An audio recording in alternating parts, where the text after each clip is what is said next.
I just got my starter back yesterday from being rebuilt. Let's hook up the battery and see if it'll start.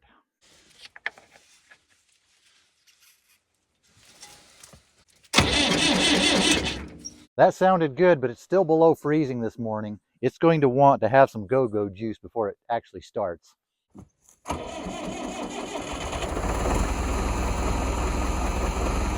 Hold on, stop the video. This is a little bit embarrassing. You might notice the tractor's not there. It's because it's tomorrow.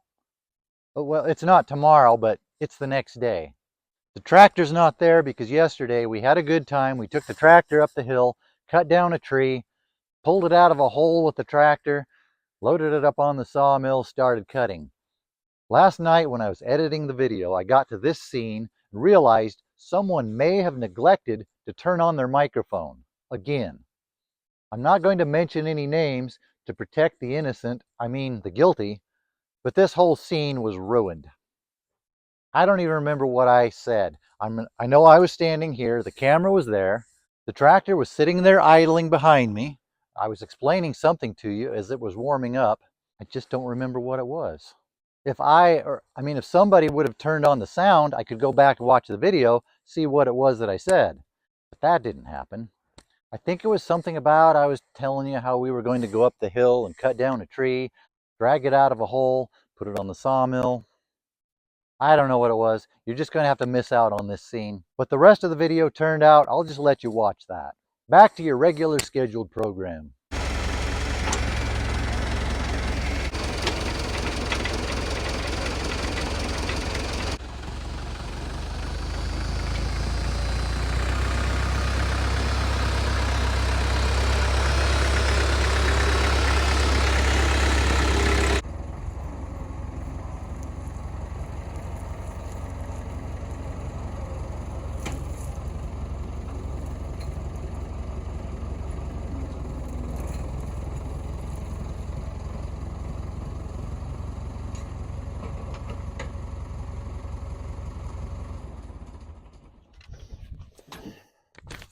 Somehow between there and here, I ended up with some different clothes on.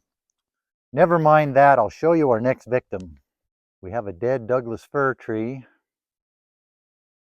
The needles are starting to yellow because the tree's dead. Let's go get it.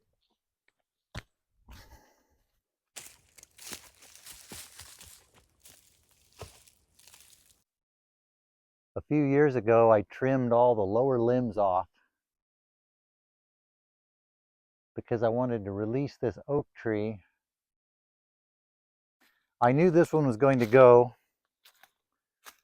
It has conchs in it, which means it's got some decay in it.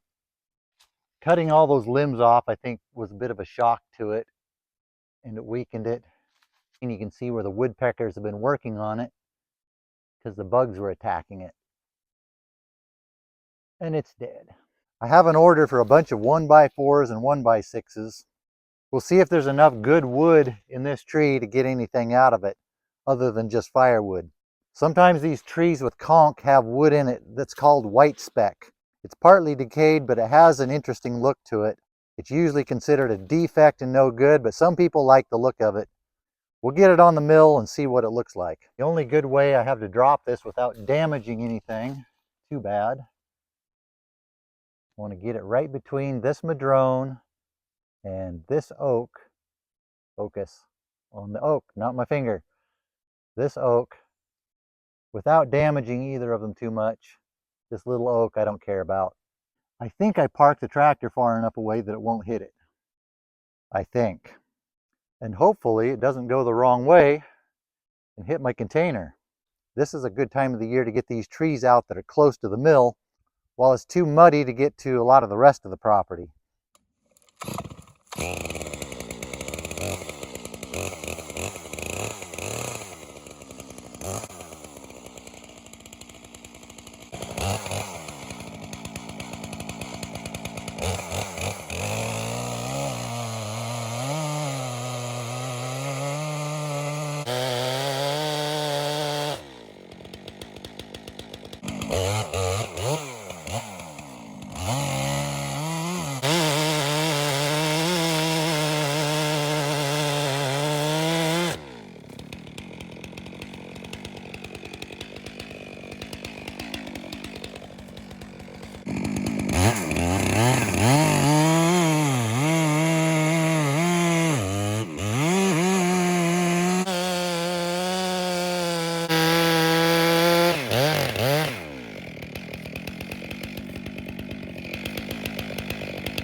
Yeah, like that. I've been asked in the comments why I stay at the stump while the tree's falling. It's because I can steer it to some degree while it's coming down by cutting either more on one side or the other. But after it gets to a certain point, there's nothing you can do. That's when I leave the stump. While doing that, always look up, make sure there's nothing that's going to come down on you. A lot of cases, if it's a really hazardous tree, you don't want to do that. You just want to get away. Now we'll limb this up and get it out of here.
I'm not going to put this butt log on the mill.